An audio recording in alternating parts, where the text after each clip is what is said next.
Coming live from Los Angeles, USA is our guest tonight. Welcome to this very special edition of the KJ Masterclass Live, the show which ensures that you profit from your time spent here with experts, either through the industry insights, information, or simply learning from them. And before I move forward, may I request you to subscribe, follow, like, and comment on whichever platform you are watching or listening to this show on. And today we have got the price whisperer, Sjofors, founder of Sjofors and Partners, thought leader and pricing strategy advisor for Forbes Business Council, and an author. Welcome to the show, Per. Thank you so much, Ajay. It's a pleasure to be here. Thank you. Thank you, sir, for taking out time and joining us on this show. So you are an expert on pricing strategies, and that's why you are called the price whisperer. That's what we will be talking about. Yeah, that's correct. I didn't invent this myself. In fact, I think it's a little hokey, but I was called the price whisperer so many times that eventually I said, well, why don't I just adopt it? And since I have such a wacky name that nobody can pronounce, unless you're Swedish like me, it was worth it to add the as known as price whisperer as a tagline. Make it easier for people to find me. Right. Obviously, you can't name yourself and make that name fly. It is always the word of mouth that will actually, turn your whisper into reverberating sound and tell about yourself to the people. That's what has happened with you. And today, that whisper will be a bit louder so that people can learn a lot from you, Per. So we'll be talking about how companies can use pricing to drive higher growth, sales volume, and profits. And a lot of people, especially in India, there are a lot of small businesses who always struggle to be competitive because there are a lot of competition, and even among bigger brands and companies. So coming down to that, Per, is that how an entrepreneur, because there are a lot of entrepreneurs in the audience, so how can an entrepreneur should consider pricing of their goods or services? Well, there's a couple of things. Let me start by telling the audience the story on how I got here, because I think that's sort of relevant for further conversation. And I had excuse me, I had a chance to run a couple of companies in Europe, and then when I moved here to LA, I came here to develop a division of a fairly large public company, and since then I've had another 4 CEO positions. And pricing was always an interest area for me. So in those companies, we did experiments with pricing. And some of those experiments were very successful. Others were complete duds. And what I had learned in business school was so theoretical and academic that it didn't help us to really understand why some of those experiments worked and others didn't. So 15 years ago, I decided I was too old and too opinionated to be a hired gun. So I set up my own shop, and I decided to develop a process that would make every pricing experiment a success. And in short, that process consists of conducting willingness to pay research. And we developed our own way of, in online polling, understanding how sales volume and revenue for a product or service is affected by its price. And once you know that, it's pretty easy to set the right price, because you have an accurate prediction of the price that's going to give you the highest sales volume and the price that's going to give you the highest revenue, right? And that's very practical and very different from what they teach you in business school. But then we take that to the next level, meaning that we segment the prediction. And we segment the prediction by different customer profiles. So we can tell our clients, focus on this customer profile because it will lead to the highest revenues. We do the same with product or service features and benefits. So we say, use those for those features and benefits as opposed to other features and benefits, because it will support a higher revenue stream. And we do the same with marketing. We can tell our clients, use these marketing messages in these channels because it leads to the highest demand generation.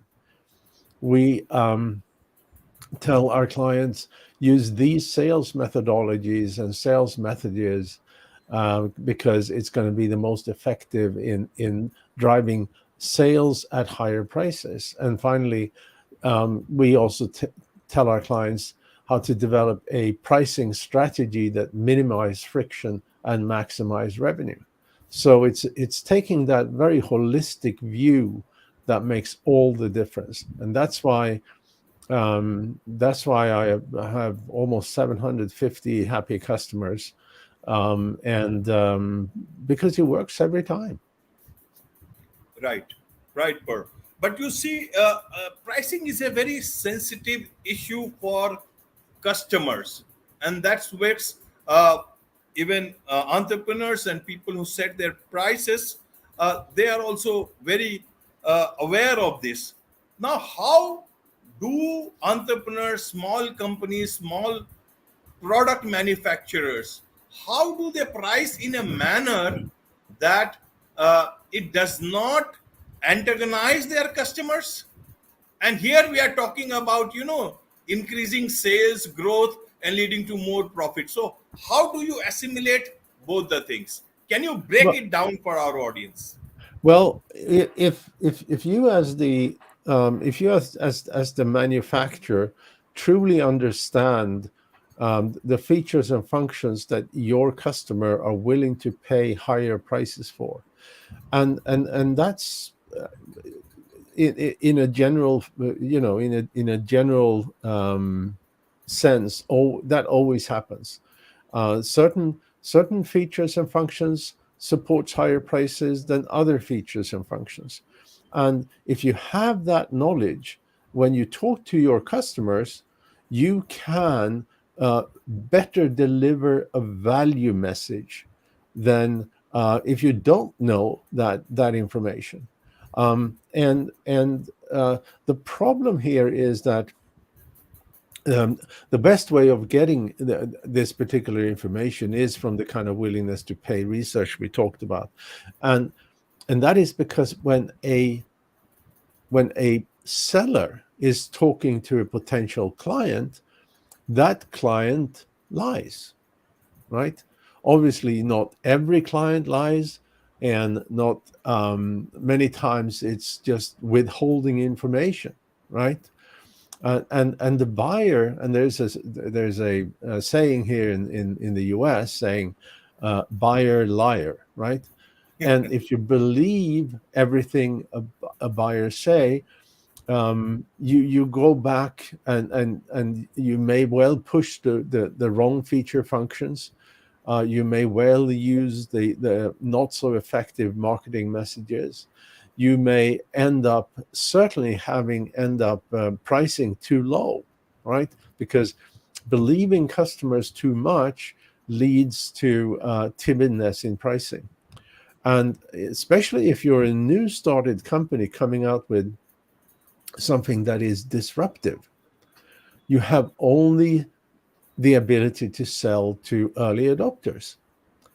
And early adopters buy because they want to be an early adopter, because they want to know they have a new product. They want to know they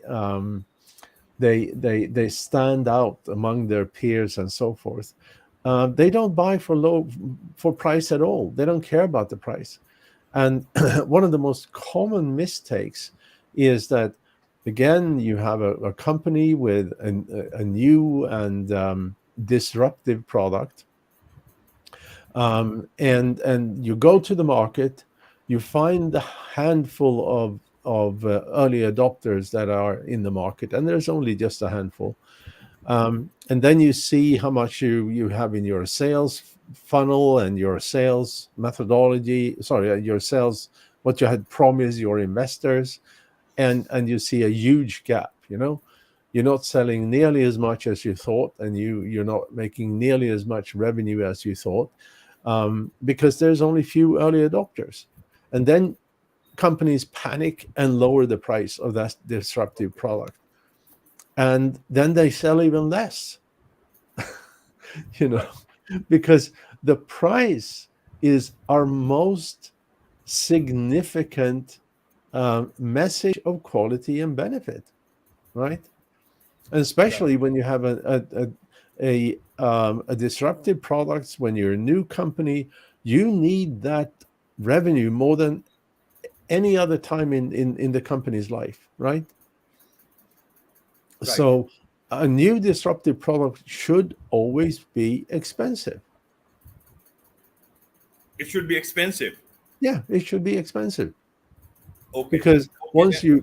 once you find these early adopters, they are gonna buy the disruptive product for all different reasons, but low price is not going to um, convince them to buy. It's everything else that's going to convince them to buy.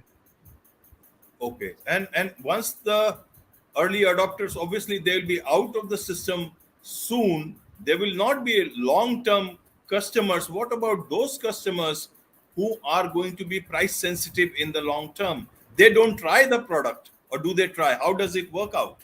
Well, once you come to the more mainstream market, it then all becomes about differentiation, to Okay. be a little bit different than competition, because differentiation is what gives you pricing power.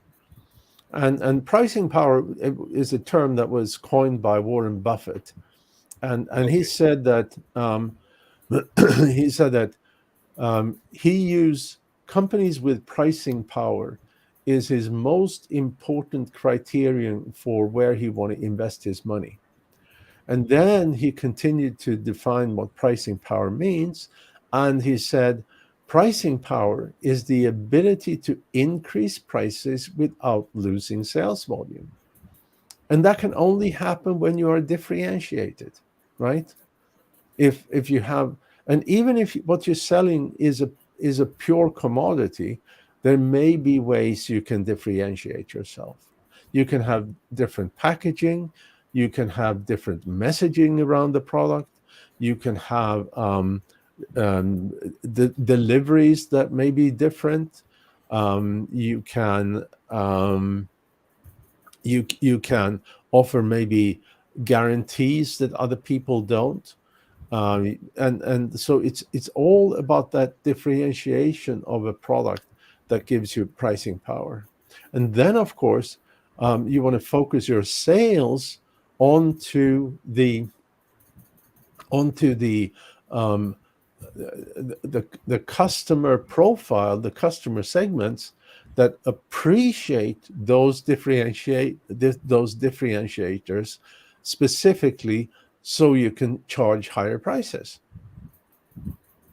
Right. Right, Per.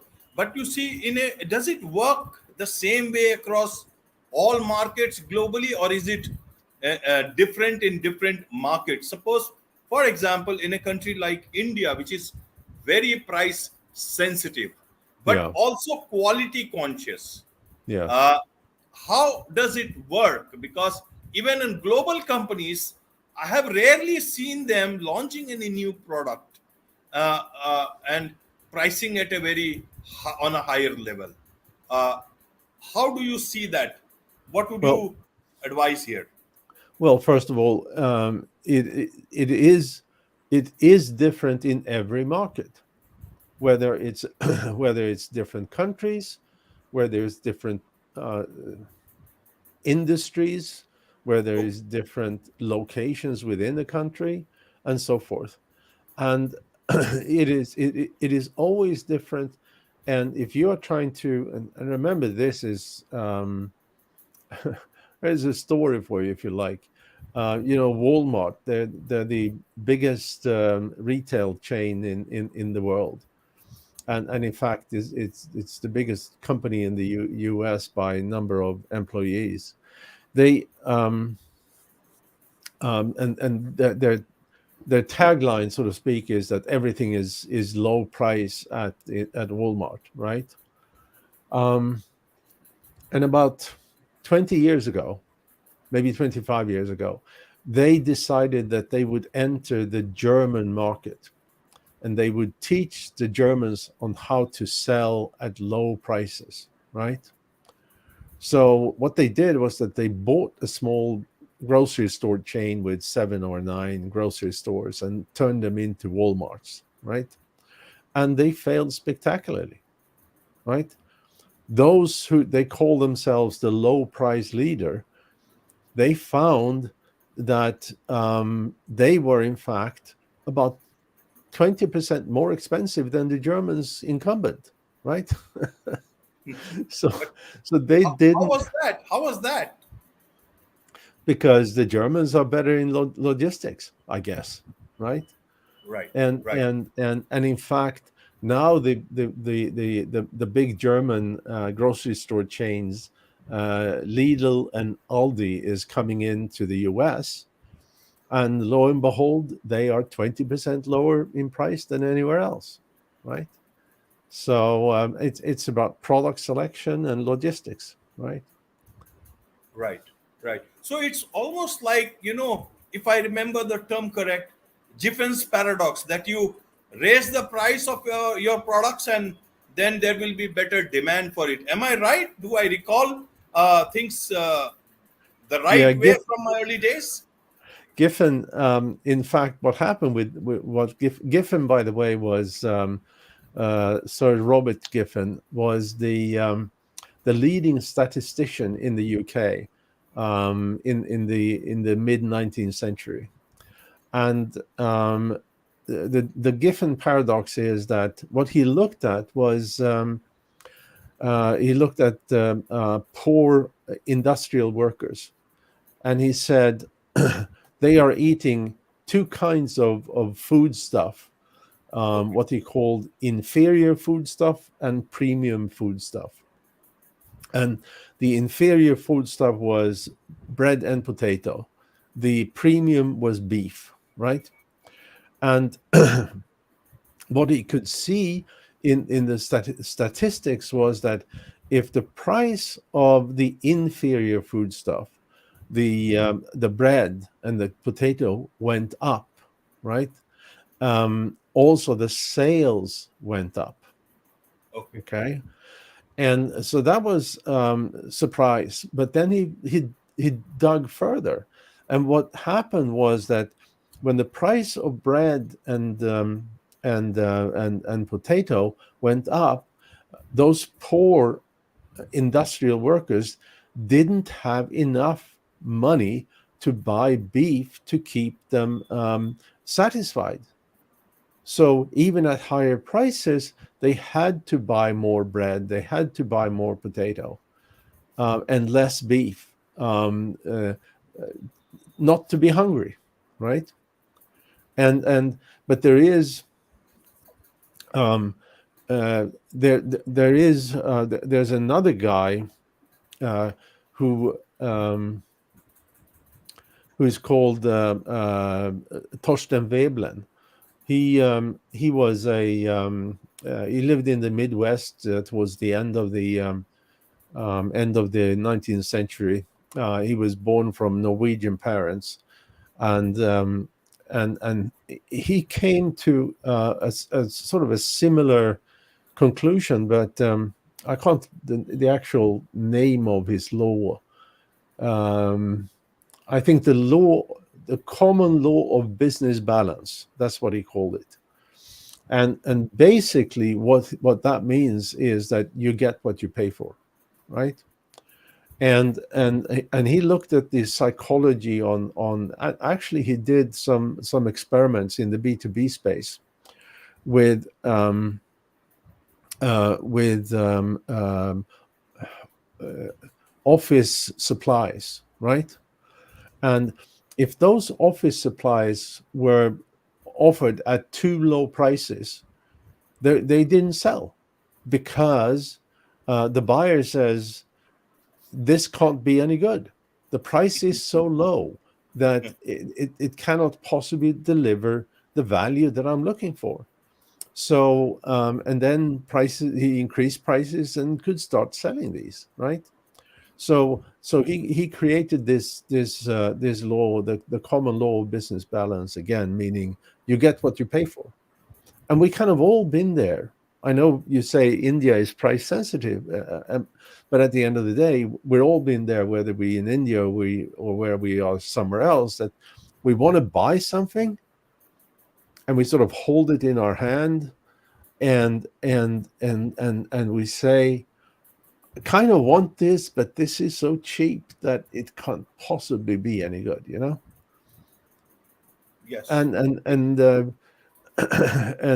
so there's this you have the Giffen story, uh, um, and you have the Veblen story, which really says that price is the most powerful message of quality and benefit, right?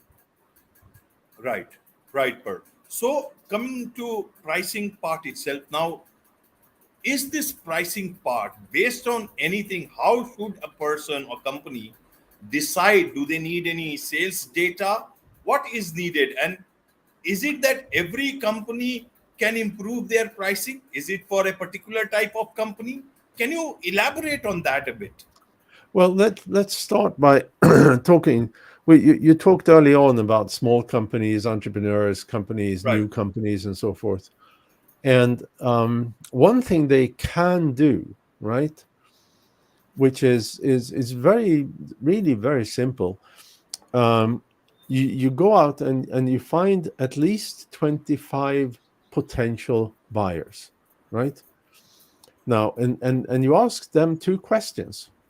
First, you describe your product, and then once these 25 people have truly understand what the product or service is, you ask them two questions. And the first question, say, what would you say, Mr. Potential Buyer, is a price that is so low that you wouldn't buy it because you don't think that it will deliver on the quality message, right? And then you continue saying, but assuming now that it does deliver on the quality message, and it's even better than the quality that I promise, what is a price that is so high that it's still completely impossible for you to buy it, right? And Right.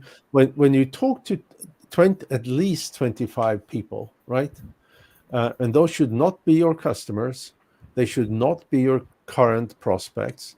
They should be people who eventually could be prospects but are not. Um, and then you take the average of those 2 points, and you have a range of where the price should be. Should not be lower than that, and should not be higher than that, right? Okay. And then you want to put your price towards the high end of that, obviously. Now, if you manage to talk to more people, maybe 50 people, then you can possibly start to see, be able to segment. You may be able to find that, okay, this group of people um, appears to be have a little higher willingness to pay than that group of people, right? Or you can say that this group of people really liked this particular benefit, whereas the other group of people really liked another benefit. And the first group have a higher willingness to pay.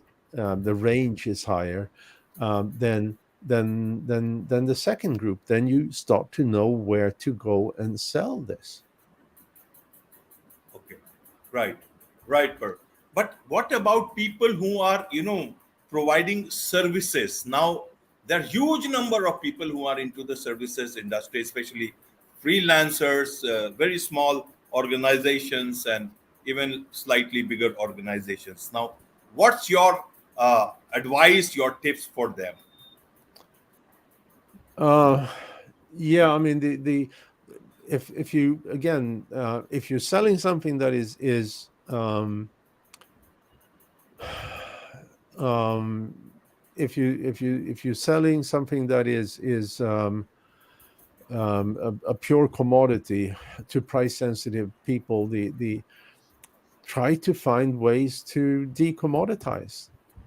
Okay. That is the one, and often you have to trade off a lower sales volume for a higher profitability, right? Okay. I mean, we just to give you some example, I got an unsolicited email from one of my clients here a couple of weeks ago, and they're selling a particular kind of garment, and it was really just a screenshot from their financial system, and and eh, what he told me in the email was that I could see that sales volume was down with some 12% or something like that. But I could also see from the screenshot that profits were up with 49%, right? So, and the text in the email was very simple. It says, less work, more money, you know, and, and, and, um, and what do you do in a case like that when you do less work, you get more money? What do? Well, you have more money to put into your business. You can develop more product, maybe you can increase your marketing, you can maybe hire better salespeople, and so these are not monies that are just disappearing. These are monies that goes into um, uh, monies that goes back into the company to, you know, further the company, to develop the company, to grow the company quicker. Right, right. Now, what about this? Earlier on, they used to say that don't price yourself out of the market. And here you are saying it will lead to growth. So, how are these two worlds meeting as per you? Well, I don't think I don't think I said don't price yourself out of the market, but because obviously you need to be in a price range that Okay, is within an acceptable price range. And I mentioned for a small company to do that, what is the price that is so high you would never buy it, Mr. Customer? right, And what is the price that is so low you wouldn't buy it? Now, one thing you can never ever ask, you can never ask somebody how much are you willing to pay, all right? okay, Which is why I said the two questions that you ask is what price is so high you wouldn't buy it, and what price is so low you wouldn't buy it, right? So right, there's a negation here, and it's the negation that is important, right?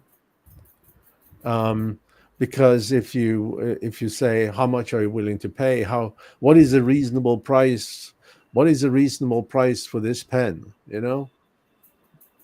I'll they anybody can say any price, right, right, but if I say, if I if somebody says, well, um, if this pen is sold at 10 cents, it is so low that I don't think it's going to be any good. And yeah, this is a really good pen, but $5 is just too much, and I wouldn't buy it for $5. Then if I'm selling this pen, I have a range, right, and I probably at that point would price it at 450. right, right, right, You know, and and then in the conversations that I've had, I've found that this blue color is something that people really like, and because of that, they think that this adds a level of value that you may not have in a different pen. So um, uh, you use the blue color, right? And you're not saying this is a generic pen; it's a blue color pen, right? You see how it all works. Yes, yes, um, I do. and and and maybe the tip here is gray, so maybe you see and maybe that's also something people like. So it's a blue color pen with a gray tip, and because it's blue color with a gray tip, we can defend the 450 price, and obviously since the pen actually only cost us 3 cents to buy, it's hugely profitable. Right. Right. Talking of tip per is that what tip would you give for the audience? I will ask you as my last question, but before that, in terms of what would you tell the market, the price, the companies? What mistakes that they keep on doing in terms of pricing, and what do you want them to avoid? Can you just tell us about a bit that? Yeah, absolutely. The three most common pricing mistakes are, first off, to look at a competitor and try to set the same price, Okay. right? And even if your competitor have pricing online, you still don't know what deals they're making.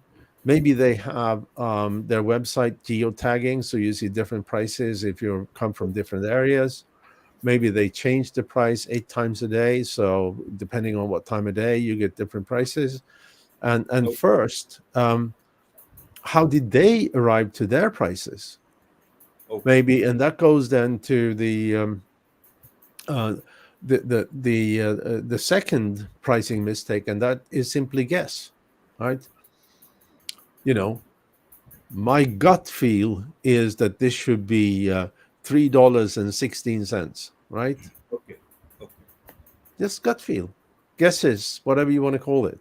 You know, give you an example here. I spoke to the CEO of a SaaS company that they have something they call a contract management system, and he said, I decided that the price is going to be $165 per user per month.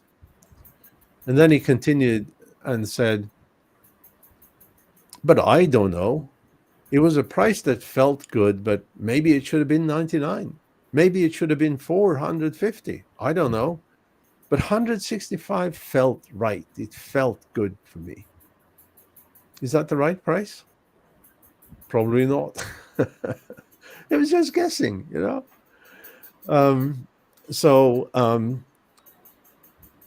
uh, pegging the price to a competitor is a mistake. Using guesswork um, is a mistake. Sometimes people say, "Oh, we price to the market. We use market price." That's a euphemism for guesswork. There's only one way. If market price only exists if you're selling um, commodities like grain or oil or pork bellies and stuff like that, where the actual prices are public, right? And the third mistake is to use cost Okay. as a as a base for pricing, right? Of course, you should know the cost of your product, but it should not affect how you price, because your costs have nothing to do with the value that you deliver, right? And I mentioned Warren Buffett, and I mean he also said this, that price is what you pay, value is what you get, right? And whatever value this has, is why I don't buy this for any other particular reason than it provides value to me. I can write with it, right? And that's the value. Whether this whether this cost 1 cent to manufacture, whether it costs $3 to manufacture, I don't care, right? The value I get from being able to write with it. But there's funny things, when you do cost. It's called cost plus pricing. And think about this. Let's say you have now, first of all, different industries have different sort of rules of thumb on what they should charge. You calculate your cost, and then on top of cost you have some kind of uplift, right? That's cost plus, and that uplift is often rule of thumb. And different industries have different rule of thumb. In traditional manufacturing industries, they calculate the cost, and then the rule of thumb is typically that you add 35% on top, or in some cases 50% on top. In retail, they typically double their cost. But I've been exposed to other industries where they take cost plus times 5, cost times 10, right? And none of them has any relation to what people are willing to pay. Right, Per. Yeah, carry on. No, I mean, I just want to give you some other examples. Yes. We we did some work for a company who's coming out with a very unique supplement, right? And they want to sell it at